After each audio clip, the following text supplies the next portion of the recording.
dia de aula, né? E eu espero que todos tenham absorvido, entendido o recadinho que a gente quis passar, né? Então agora nós vamos fazer nossa oração.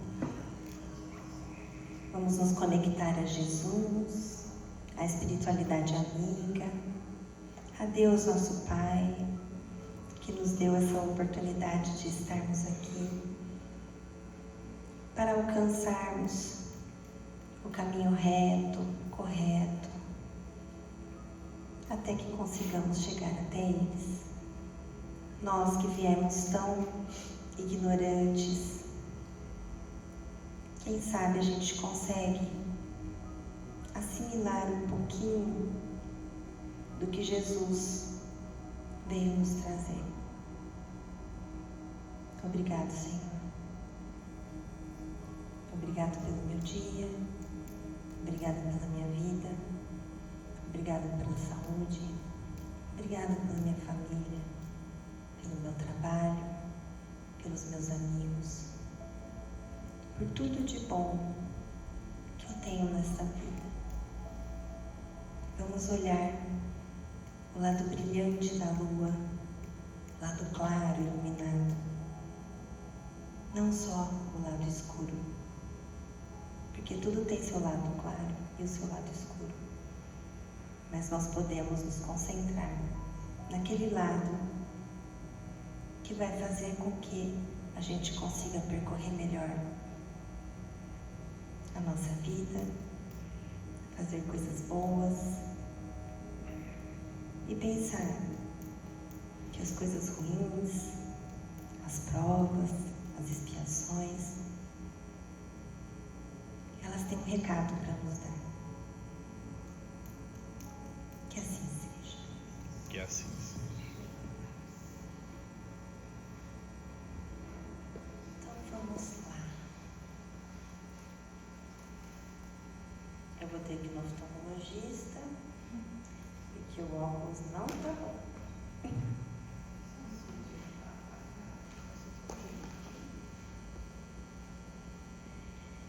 Então vamos lá para a nossa 13ª aula. Transformação pelo serviço ao próximo. Então todo esse curso foi feito para que a gente pudesse chegar a essa conclusão, que nós temos a oportunidade de nos transformar fazendo a caridade. Quando a gente faz a caridade, as nossas virtudes se multiplicam e os nossos defeitos se dividem. Então, é um modo que se a gente conseguir colocar em nossas vidas a caridade, a gente vai estar no caminho certo. Então, qual é o objetivo da aula? Entender como fazer a reforma íntima pela caridade. E tem os exercícios práticos. Reforma íntima pela caridade. No Livro dos Espíritos, pela pergunta 912, nós temos o seguinte questionamento que Kardec fez: qual o meio mais eficaz de se combater a predominância da natureza corpórea? Então, qual o meio mais eficaz de se combater a predominância da natureza corpórea? A gente não quer o espiritual, então a gente tem que combater o corpóreo. Então, qual que é o meio mais eficaz? Praticar a abnegação. Os espíritos explicam que a abnegação é o meio mais eficaz para combatermos nossos instintos inferiores, que estão ligados à matéria, para alcançarmos os nossos instintos maiores, que são os espirituais, que nos levam em contato a Deus e a Jesus.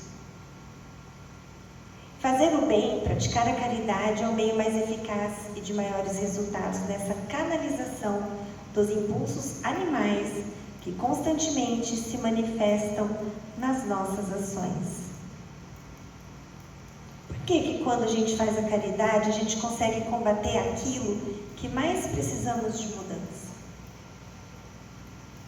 Para fazer caridade de verdade, tá?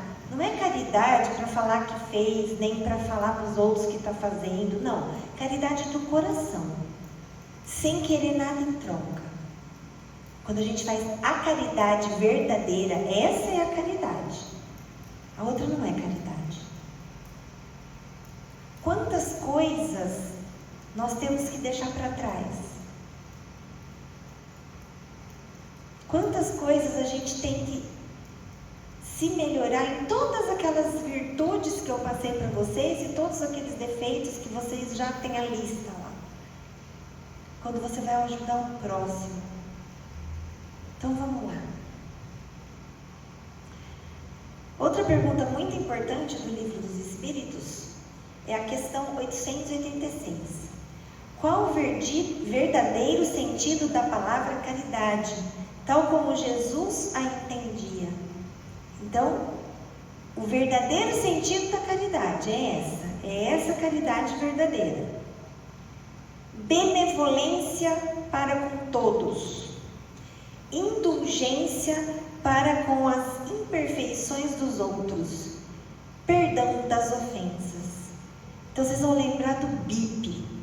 Lembra? Eu tenho que melhorar o meu BIP, a minha benevolência, a minha indulgência e perdão das ofensas. Então, benevolência, né? Eu devo entender como toda atitude de bondade, de amor, auxílio para o próximo, seja material ou moral. Toda e qualquer atitude. Então, tudo que eu faço que é para o bem do meu próximo, independente se é um bem material ou se é um bem moral, depois a gente vai falar um pouquinho mais sobre isso, uns exemplos, eu estou praticando a benevolência. Indulgência. Quando a gente não está focado nas imperfeições dos outros, mas sim no que o outro tem de bom. Todo mundo tem, como eu disse, a face clara da lua e a face escura. Todos nós temos. Todos nós temos. Então, quando que eu pratico a indulgência?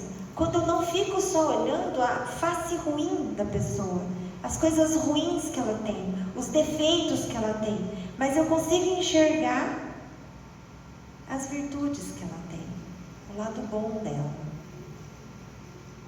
Então aí eu estou praticando a indulgência. Mas infelizmente, a gente só consegue enxergar o lado ruim das pessoas. A gente não consegue enxergar nada de bom. É muito difícil a gente enxergar o lado bom das pessoas. Às vezes é por inveja, às vezes é por julgamento. Então quem está com defeito aí? Nós. A gente enxerga o lado ruim das pessoas porque nós temos o nosso lado ruim. Se a gente tivesse só o nosso lado bom, a gente não enxergaria só o lado ruim das pessoas. Perdão das ofensas. Quando conseguimos deixar de lado aquela mágoa, angústia, sentimento de vingança, temos que pensar que nós também precisamos todos os dias do perdão divino. Quem aqui passa um dia sem cometer um ato que não precisa pelo menos do perdão de Deus? Se a gente for fazer uma análise no final do dia, da hora que a gente acordou até a hora que a gente foi dormir, muitas coisas a gente precisa pedir perdão a Deus. Muitos pensamentos, julgamentos. A gente, todo dia, eu estou fazendo isso, eu falo, gente, mas não passa um dia em branco. Não passa. Julgamento, às vezes você não julga com palavras, mas acontece alguma coisa e você já está julgando em sua mente. Você já está cometendo um ato que você precisa pedir perdão a Deus. A pessoa não está ouvindo o que você está pensando, mas Deus está. Os espíritos malfeitores estão ali perto de você, sentindo toda a vibração do seu pensamento. E aí chega a noite, a gente precisa rezar o Pai Nosso, né? Perdoai as nossas ofensas, assim como nós devemos perdoar aqueles que nos têm ofendido. Então, gente, essa análise à noite, né, ela é forte. Não vou ficar sem dormir por causa disso, por favor, tá? Porque isso acontece com todos. Então, vamos trabalhar o nosso PIP, né? Então, a verdadeira caridade está aí. Benevolência, indulgência e perdão. Se a gente conseguir fazer isso até o final da nossa vida, verdadeiramente, já vai ser assim, um ganho que eu não sei nem dimensionar. Porque é muito difícil. Eu acho. Praticar a caridade é fazer o bem, sem distinções ou preconceitos. Engloba. Então assim, por que sem distinções ou preconceitos? Eu vou fazer o bem para uma pessoa, mas eu não vou fazer o bem para aquela pessoa porque ela pode fazer um bem para mim. Querendo aquilo em troca. Eu vou ser amiga dela porque ela pode me dar em troca tal coisa. Então eu vou fazer tudo por ela. Porque se um dia eu precisar dela, ela vai fazer por mim. Não é isso. Nós não podemos ter segundas intenções de forma alguma. Porque aí não é caridade. Olha só. Às vezes a gente acha que está fazendo caridade e não está fazendo. Engloba tudo o que se possa fazer a outrem em forma de bondade e amor. Vai desde o ato de socorrer a fome, agasalhar o desabrigado e outros gestos materiais, esse seria a benevolência material, né? Passa pelo esclarecimento intelectual e espiritual de elevado poder libertador e se completa com renúncia de si em favor do próximo. Quem já deixou fazer aquilo que queria pelo próximo? Quem deixou de lado a sua própria vontade para fazer a vontade do outro? É muito difícil.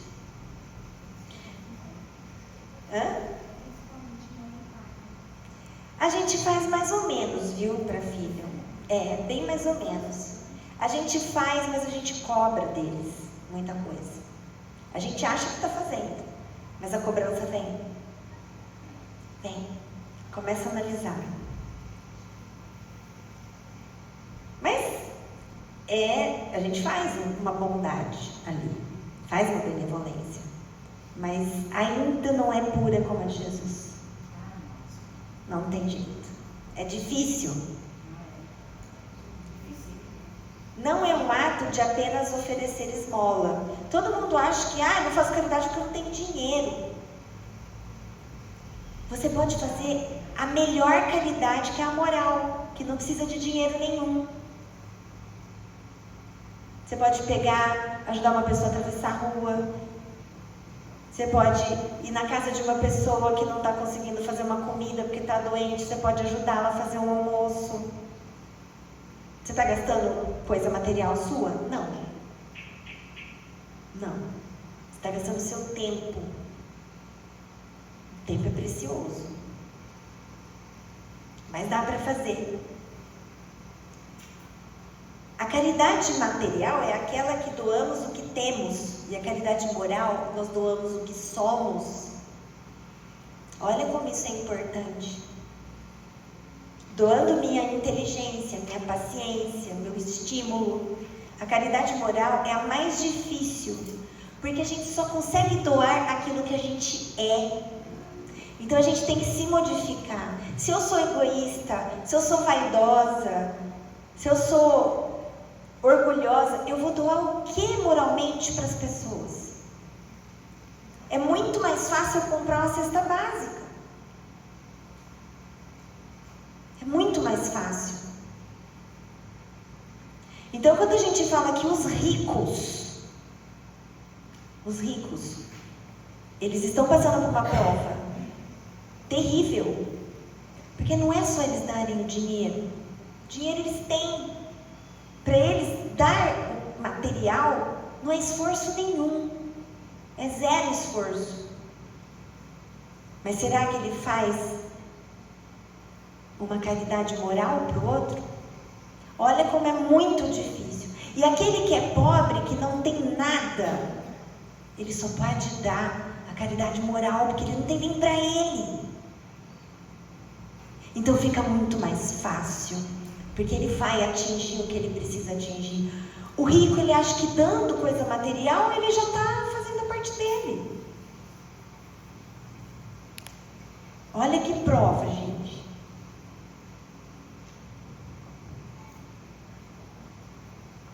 Além de reconhecer a caridade, o Divino Mestre a coloca como única condição a nossa salvação. Ou seja, a libertação dos nossos condicionamentos corpóreos, dos interesses pessoais que definem o ser egoísta. Fora da caridade não há salvação. Ele falou isso pra gente. O que nos levaria a aplicar a caridade como processo de realização da reforma íntima? Por que a caridade é a única condição para que possamos ser salvos? Porque a caridade é a prática do amor. Jesus disse que todas as leis que Moisés nos trouxe, toda ela está resumida nas duas primeiras leis. Amar a Deus sobre todas as coisas e ao próximo como a si mesmo. Se a gente amar a Deus sobre todas as coisas e ao próximo como a si mesmo, a gente vai fazer os 10 mandamentos. Se a gente amar verdadeiramente. Porque quem que vai trair? Quem que vai desejar a mulher do próximo se ama o próximo? Quem vai roubar? Quem vai matar? Então, se a gente amar ao próximo como a si mesmo, nós não vamos cometer as outras faltas. Então, por isso que Jesus deixou isso muito claro para a gente. Moisés, ele teve que ter os 10 mandamentos, porque as pessoas não tinham entendimento naquela época, o que era amar ao próximo como a si mesmo. As pessoas não tinham esse entendimento. Mas nós temos. Nós temos. Ah, fica difícil amar ao próximo como a si mesmo, eu não sei. Então tá, eu tenho um filho. Eu vou amar aquele que está ali igual eu amo meu filho.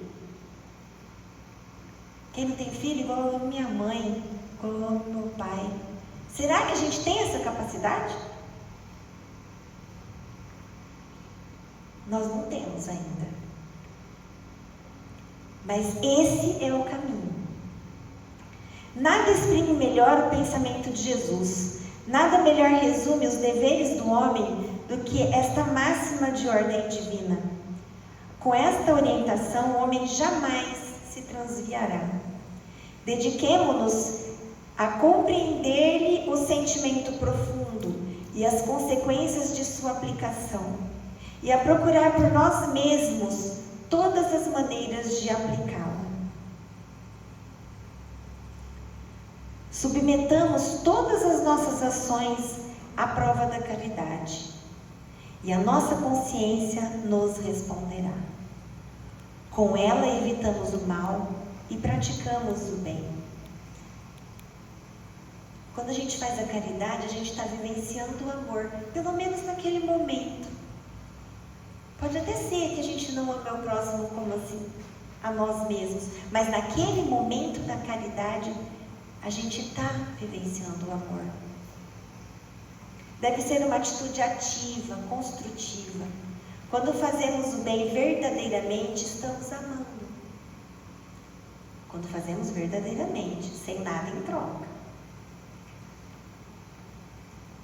Então aqui a gente aplica o quê? A gente tem que aplicar a empatia. Vamos sempre nos colocar no lugar do outro. O que eu posso fazer para o outro? Eu vou fazer para o outro o que eu gostaria que ele fizesse para mim. Não que eu vou exigir que ele faça para mim. Como que eu vou falar com o outro? Comunicação não violenta da semana passada? Como eu gostaria de ouvir. se eu tivesse feito algo errado e alguém fosse me chamar a atenção? Como que eu gostaria de ouvir isso? Do jeito que eu estou falando? Não. Com certeza não. Eu ficaria magoada. Então, a partir do momento que eu evito o mal e pratico o bem, eu me elevo. Algumas mudanças que a prática da caridade realiza em nosso íntimo. Primeiro, saindo do nosso isolamento e passando a conviver com aqueles aos quais de alguma forma propusemos-nos colaborar, tomamos parte nas suas dificuldades e sofrimentos, e não raro vemos que nem por isso reclamem da sorte, fazendo-nos sentir a irreverência das nossas inconformações e a improcedência das nossas queixas. Então, normalmente, quando não convivemos com aqueles que passam necessidade, nós distanciamos do verdadeiro sofrimento. Aí, a gente só vive reclamando da nossa vida, porque a gente fica olhando as dificuldades que nós temos e a gente só dá valor para isso. Porque a minha vida é difícil, porque eu tenho problema. Porque você não vivencia o problema dos outros, você não tem contato com o problema dos outros. E às vezes o problema do outro é muito maior que o nosso. Muito maior. Quando vivemos o sofrimento dos outros, a gente vê que os nossos erros, nossos problemas são muito pequenos. A gente sai do nosso mundinho, daquela bolha que a gente vive, e vê que as nossas queixas não têm nem um pingo de fundamento. Por quê? A gente deveria estar aqui agradecendo tudo que a gente tem. Que a gente tem uma casa, que a gente tem um trabalho, que a gente tem família, que a gente não está no meio de uma guerra, que não está estourando bomba. A gente vive num país maravilhoso. Não tem guerra aqui, gente. Não tem bomba explodindo para todo lado.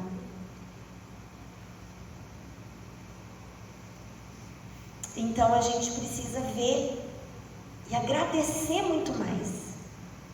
E aprender o que esses problemas estão nos trazendo de informações, resignação, não é? 2. Passamos a valorizar as oportunidades que a vida nos oferece e a bendizer a nossa sorte. Eu fui analisar a minha vida, eu tenho muita sorte. Eu tive muitos problemas? Tive muitos problemas. Mas eu tenho muito mais coisas felizes, muito mais coisas para agradecer do que me lamentar. Hoje, com a doutrina espírita, eu consigo olhar para trás e entender que tudo aquilo que eu passei, 2 divórcios terríveis na minha vida, foram para o meu crescimento. Foi para o meu crescimento moral. Eu tinha que passar por isso.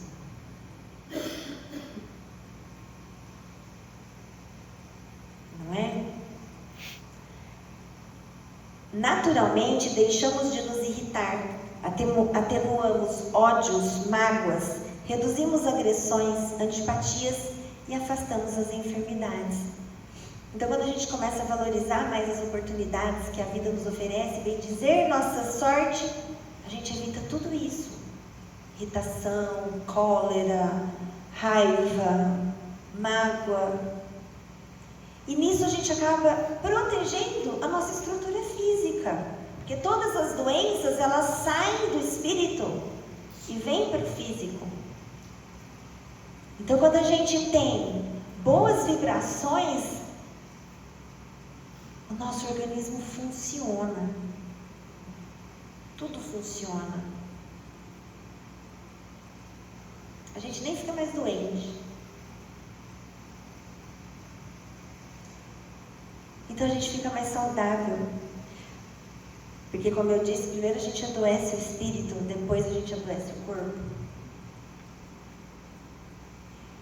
Os maus sentimentos, eles desequilibram. Agora que eu estou estudando psiquiatria, eu vejo que é impressionante como isso acontece. Eles desequilibram a nossa parte endócrina, então os nossos hormônios. Quantas pessoas não chegam no meu consultório, estou sangrando, na hora que você vai ver, foi de fundo emocional. Não tem nenhum outro problema. Eu não consigo engravidar. Também. É só isso? Não. Tem outras coisas, mas tem muita gente que é isso. Quantas pessoas falam que não tem diabetes por estresse?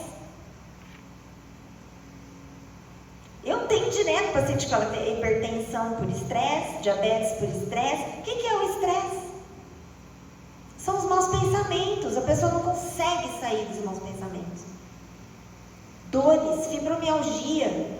Fibromialgia é uma doença que é estritamente mental. Não tem uma explicação orgânica para a fibromialgia. Não existe. Pessoas que pegam gripe todo mês, tomam antibiótico direto, imunidade lá embaixo, estão com a imunidade baixa. Por quê? Se alimenta bem, faz atividade física e está com a imunidade no pé, sai herpes, etc. Candidíase de repetição. Aí você vai começar a conversar com essa pessoa a fundo, o pensamento dela é ruim. E aí eu, como médico, eu tenho que falar assim, olha, você precisa mudar seu pensamento. O paciente quer me dar na cara. Eu falo, doutora, eu vim para tomar um remédio. Tá, eu vou te dar um remédio, mas vai resolver agora. Daqui mês que vem você vai estar com tudo de novo. E eu falo, tá? Mesmo que os outros falam assim, essa mulher é louca, eu falo, você tem que mudar seu pensamento. Porque a sua doença vem do seu pensamento. A queda da sua imunidade vem do seu pensamento. E aqui a gente trabalha na quinta-feira, a gente vê isso aqui o tempo todo. Além de atrair nossos amiguinhos obsessores, né? Que a gente queria distância. Então, 3. Ocupando o nosso tempo, muitas vezes desperdiçada em futilidades, que é o que mais a gente faz, né? Coisas fúteis. Que coisas fúteis?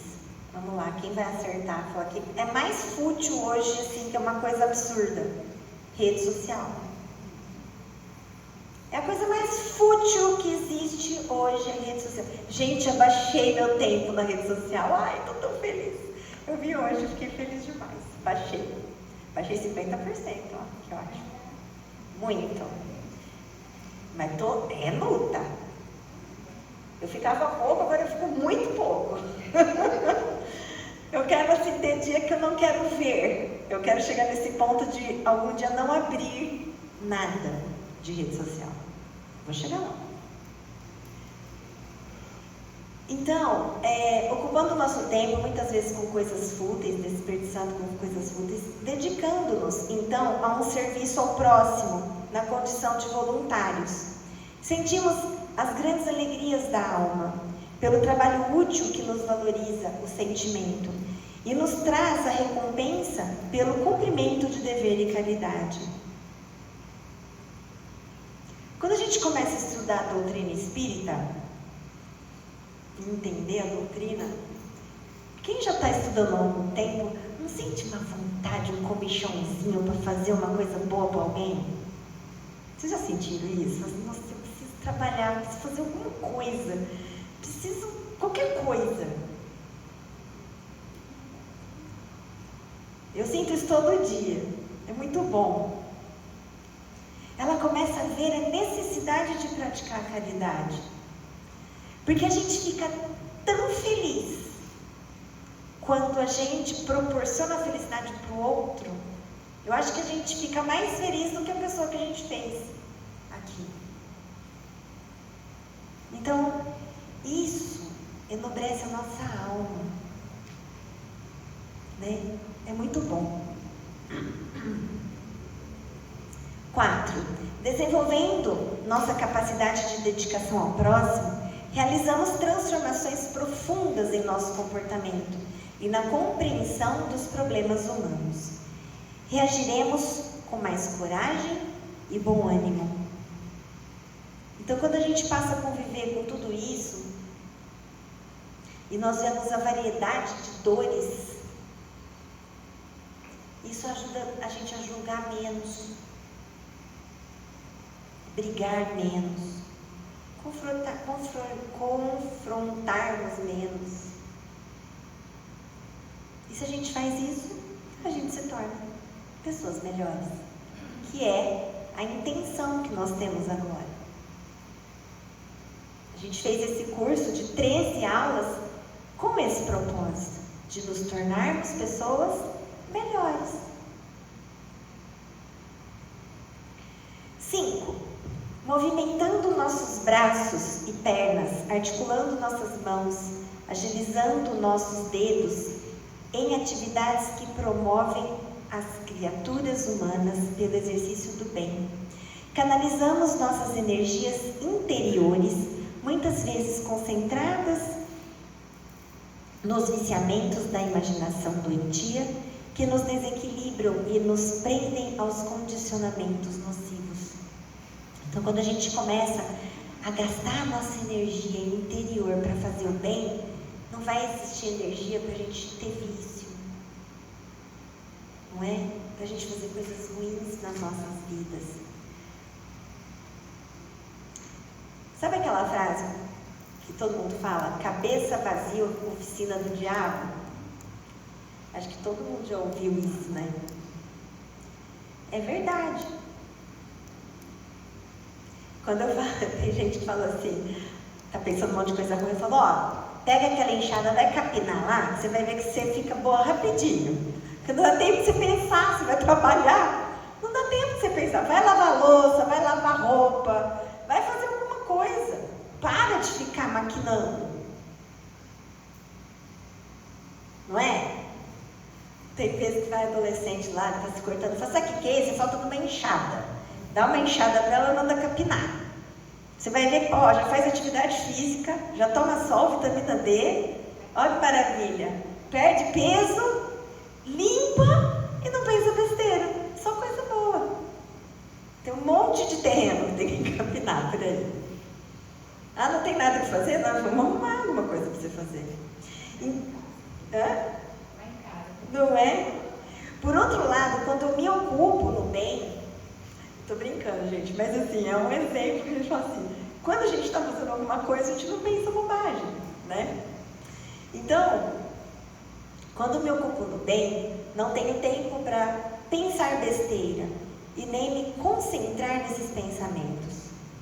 A gente canaliza as nossas energias para as coisas positivas, fugindo das coisas negativas, que nos levam às viciações e às obsessões. Então lá, cabeça vazia, oficina do diabo. Vamos encher essa cabeça de coisa boa. Não de Instagram, Facebook, que a gente só vê mentiras. A gente só vê vidas perfeitas, mas a minha não é perfeita. E aí a cabeça fica, nossa, por que essa pessoa é tão perfeita? Porque ela tira foto de cima para baixo. Fica super magra, viu, gente? Quer ficar magra, tira foto assim. Agora tira assim pra você ver, sai o papo aqui, ó. É uma delícia, uma beleza. Sai surreal face, né?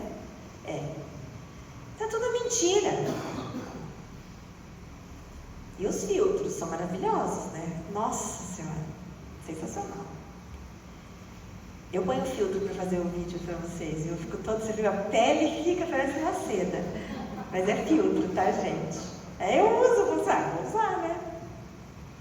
Acaba de sair do trabalho, tá cansado daquele jeito, aí você põe o filtro, parece que você acordou naquela hora. Linda. 6.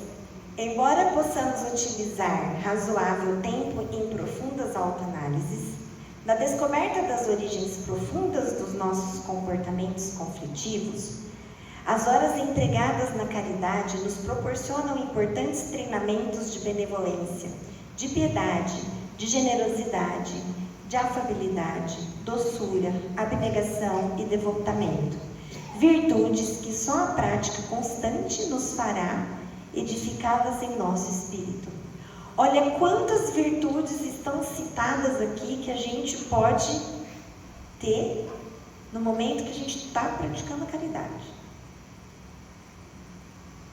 Então assim, eu vou ficar pensando, nossa, eu tenho que ter abnegação. O que eu vou fazer para ser abnegado? Gente, se você fizer caridade, você está fazendo tudo isso. Quer dizer que podemos aprender muito dos livros. Eu vou ler sobre a doutrina, vou ler sobre o Evangelho. Mas quando a gente está na prática e vivenciando as dificuldades dos outros, junto com eles, isso sim ensina mais do que 1000 palavras. Então não adianta a gente só ficar lendo o Evangelho, ficar só lendo o Livro dos Espíritos. Não, a gente tem que ter ação, a gente tem que viver tudo aquilo. A prática da caridade, por todos os meios, é igualmente um esforço de autorremodelação interior, cujos resultados agirão em nós de modo semelhante ao trabalho de um exímio escultor, que retira de dentro de um bloco de rocha a imagem delicada de uma angelical Madonna. Vocês veem as esculturas, né? Como elas são belas.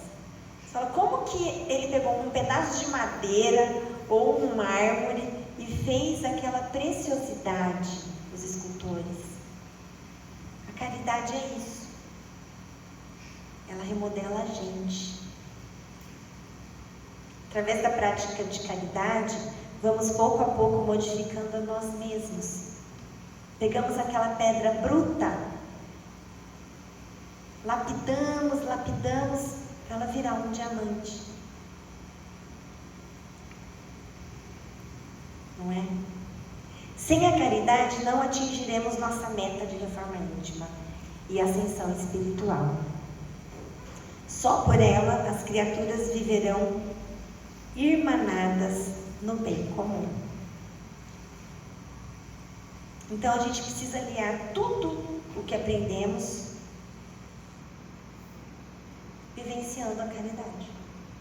Então o curso inteiro que a gente fez, a gente chegou no fim ao quê? Como que a gente vai praticar a reforma íntima? Com a caridade.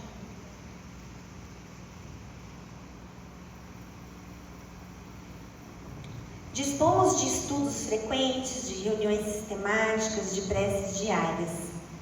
Por que não instituir em nossas tarefas doutrinárias o culto semanal da assistência fraterna? Onde que eu posso trabalhar? Procuremos assim os meios de, nem que seja por algumas horas de um dia na semana, prestarmos os nossos serviços ao próximo como um dever cristão. Desse modo, em primeiro lugar, vamos escolher o campo de trabalho em que melhor possa produzir. Depois de estabelecer o local e desempenhar o serviço, programe então o dia da semana e o horário. Escolha aquilo que vocês têm mais afinidade. Que caridade que eu vou fazer? O que eu vou fazer de caridade? Eu faço caridade. Você faz? O que você faz de caridade? Um mês eu compro uma cesta básica, outro mês eu compro um remédio. Não é isso.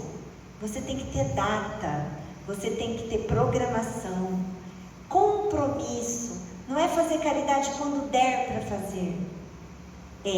Toda quinta-feira, às 7h da noite, eu estou comprometida com esse trabalho ao meu próximo.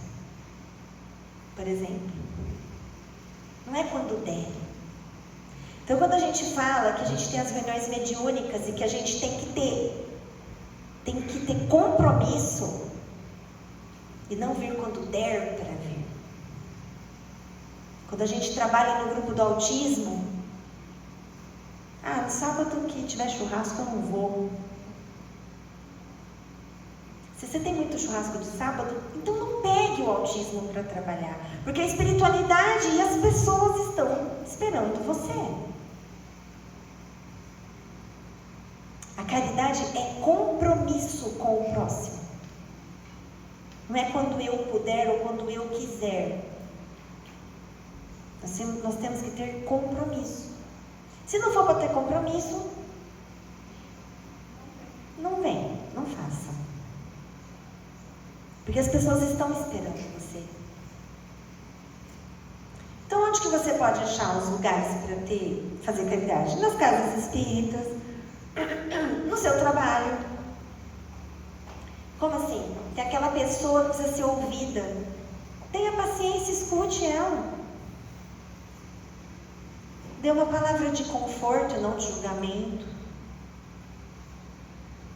Outras instituições de caridade, tem várias instituições de caridade, outras casas religiosas, dentro da nossa família, com os nossos vizinhos, com os nossos amigos.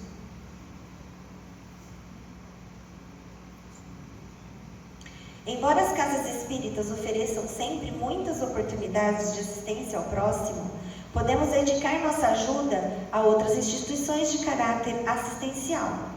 Dessa maneira, veja qual campo de serviço cristão você pode escolher para o voluntariado.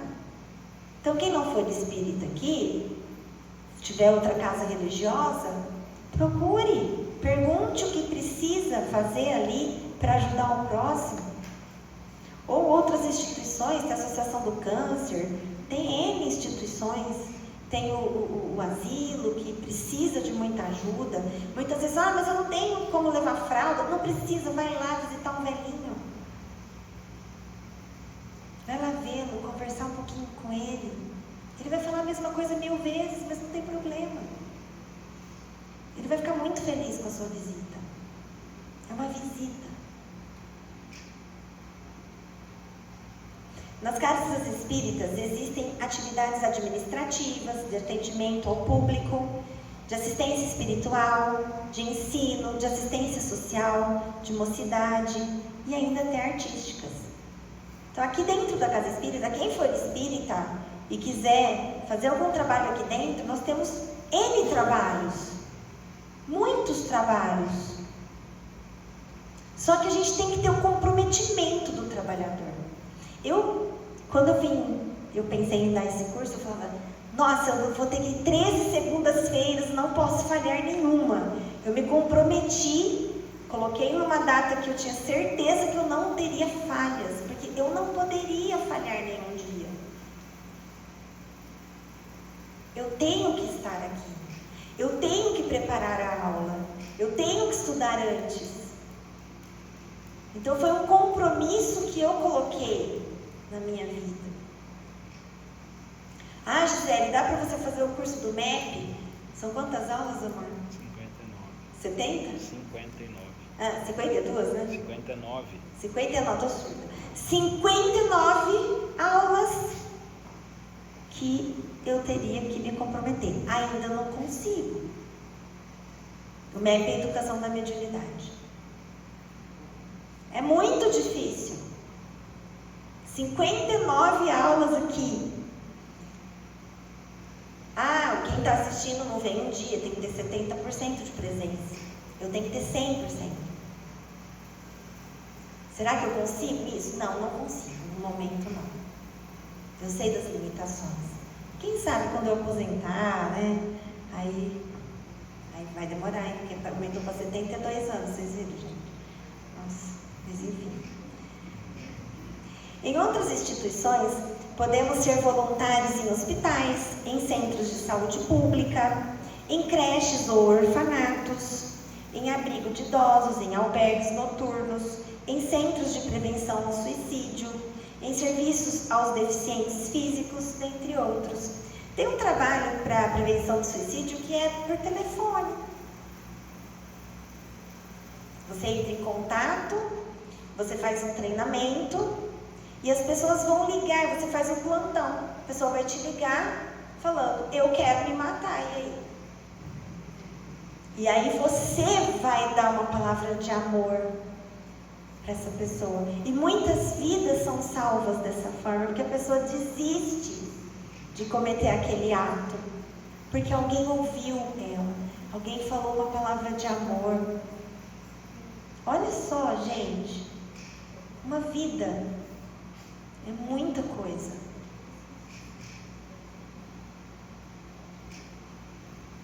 Então vamos lá, os exercícios práticos. Avaliar se estamos sendo caridosos na vida requer uma análise honesta de nossas atitudes e comportamentos. Por que uma análise honesta? Porque a gente costuma ser bondoso com os nossos erros e com os nossos fracassos. Eu fiz isso porque... A gente sempre tem uma desculpa, ou tem alguém para apontar e falar, foi por culpa dele. Eu fiz isso porque ele fez isso comigo. Vamos ser honestos, né?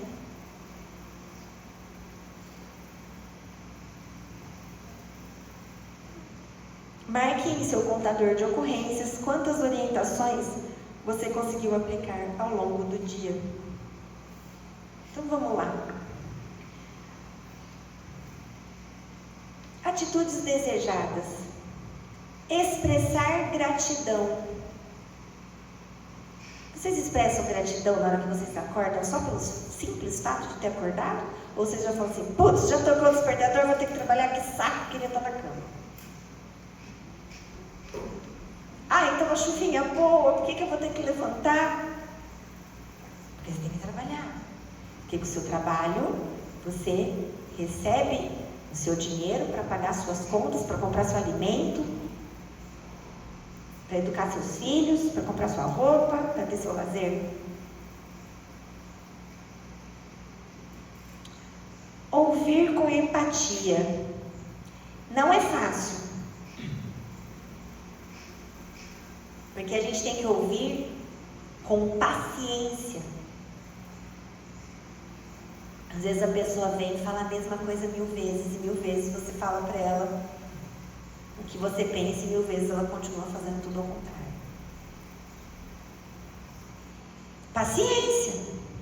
Você tem que ter paciência de ouvir 1001 vezes. E tudo bem. Doar roupas ou alimentos, tá aí a caridade material. Então eu tô com aquele monte de roupa, tem roupa lá que faz 5 anos que eu não uso, mas ela tá no meu guarda-roupa. Quem sabe um dia eu uso.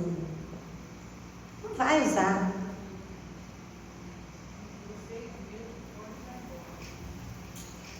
Mas tem muita gente que não.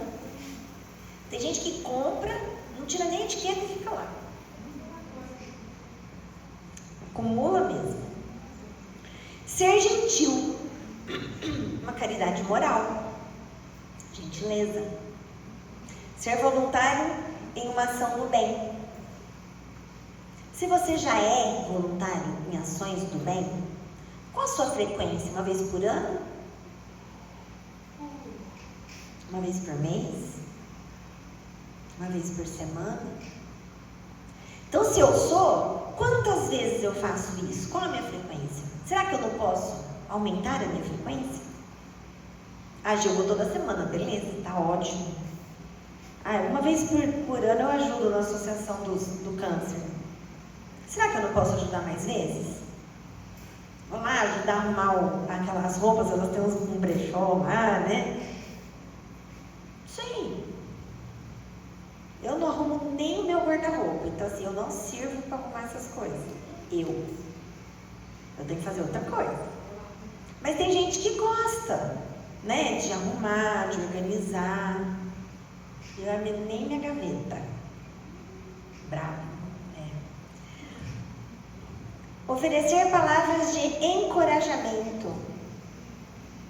Muitas vezes um elogio faz a pessoa ganhar o dia dela. Ela fica mais animada, mais feliz. Um elogio, um simples elogio.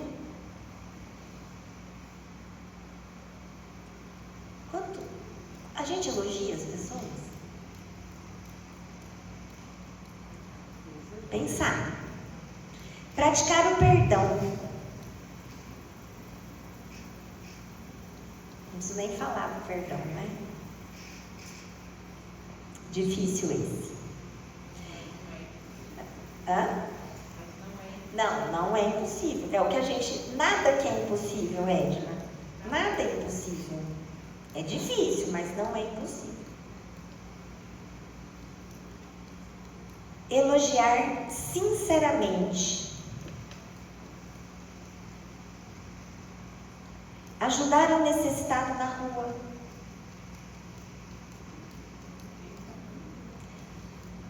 Será que a gente olha aquelas pessoas na rua ou será que elas são invisíveis para nós? Mas aí é problema dele, não é problema seu. Você fez a sua parte.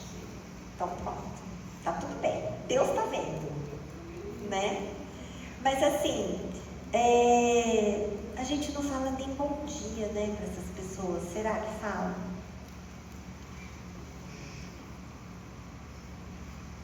Bom dia. Só isso. Não precisa fazer mais nada. A pessoa fala, nossa, ela me viu.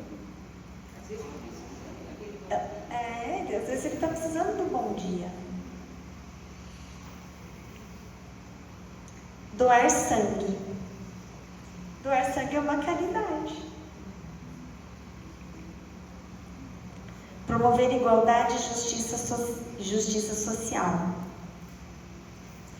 Como que eu vou fazer isso? Dentro de onde eu estou, da minha comunidade, do meu trabalho, da minha casa.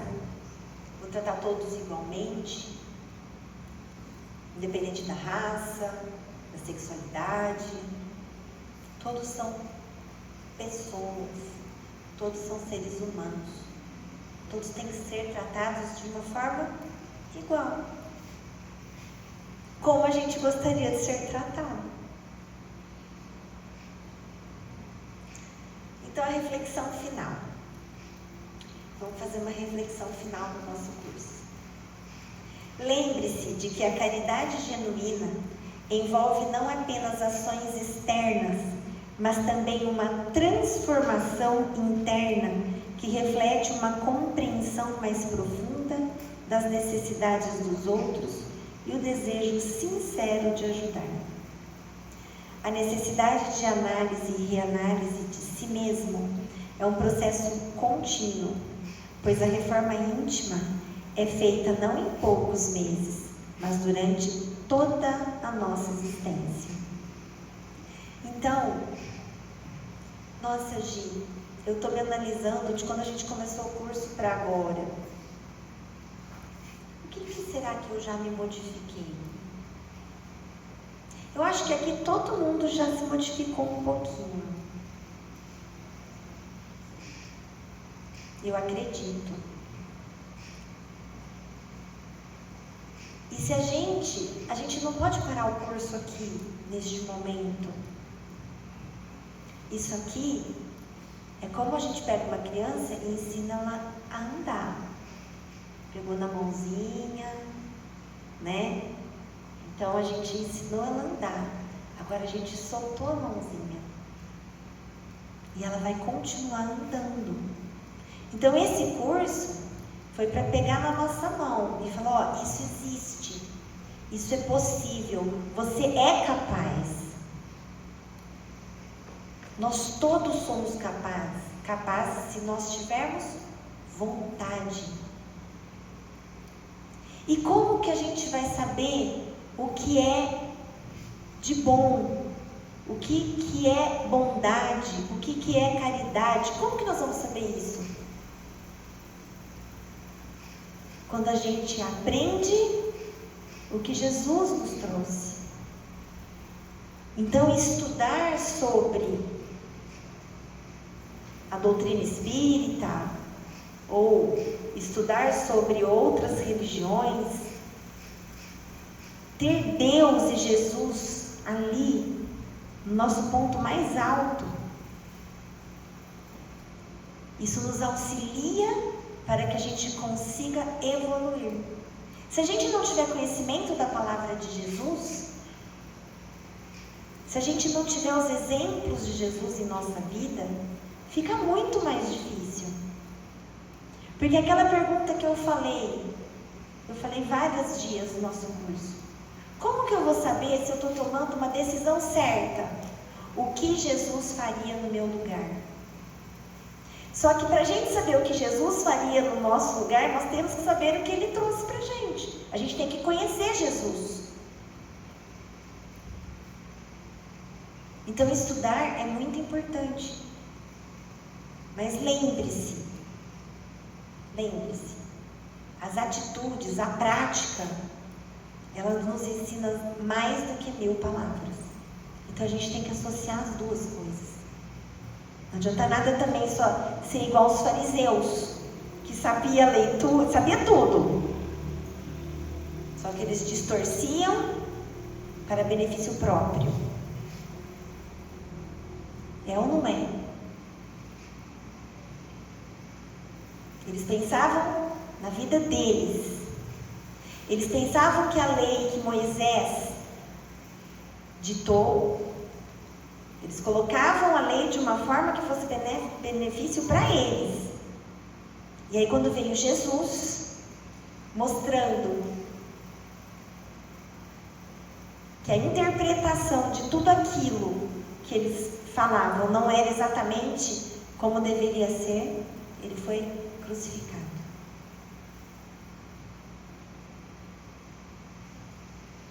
Então nós temos que seguir o que Jesus nos trouxe. Espero que tenham gostado. Estou muito feliz de ter cumprido o que eu prometi. E eu gostaria, se vocês pudessem, vocês podem me mandar. Eu vou abrir o grupo, mas se vocês não quiserem se expor, se vocês pudessem mandar um depoimento do que vocês acharam que a vida de vocês mudou com esse curso, isso para mim seria muito importante. Por quê? Porque isso nos incentiva a continuar. Vendo se foi como eu disse na aula passada, se uma pessoa, ela deu o depoimento dela, né? Se uma pessoa sentiu que fez diferença, isso me impulsiona, isso me alegra, isso me incentiva a continuar, não é? Então eu agradeço de coração a paciência que vocês tiveram. Estou emocionada.